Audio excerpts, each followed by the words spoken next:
That is a very difficult topic. We have cars that are becoming more fuel efficient, so we're bringing in less on gas taxes, and nobody wants to hear us say we're going to raise gas taxes to improve roads. We have to determine what is needed for a short-term solution for repairing our roads. And partly that comes from prioritizing spending on roads before things like stadiums or civic centers or other extra items.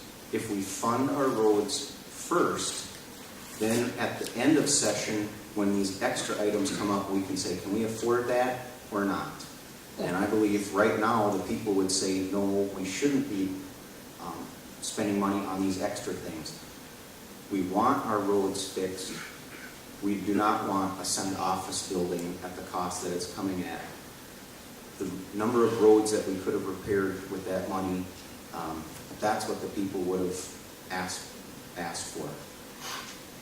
By prioritizing education, roads, and other fundamental things that the people need, that is how we turn things around and reduce our spending.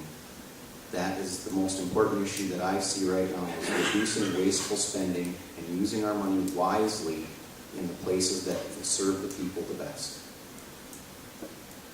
Tim? Thank you. First of all, the last time the gas tax was increased, the price of gas was about $2.50 a gallon, in that range. And there was a direct correlation between the cost of fixing a road, a mile of road, and the price of gas or diesel fuel. I mean, there's a direct correlation. The more diesel fuel goes up, the more it costs to fix a mile of road. And it just makes sense, because asphalt goes up. A big part of the cost is the diesel fuel in the trucks and the machines that they need to haul the stuff back and forth. So there's a very direct correlation between them. And so the last time the gas tax was increased, if the price of gas had stayed there, it probably would have been fine. Well, the good news is the price of gas has been coming down.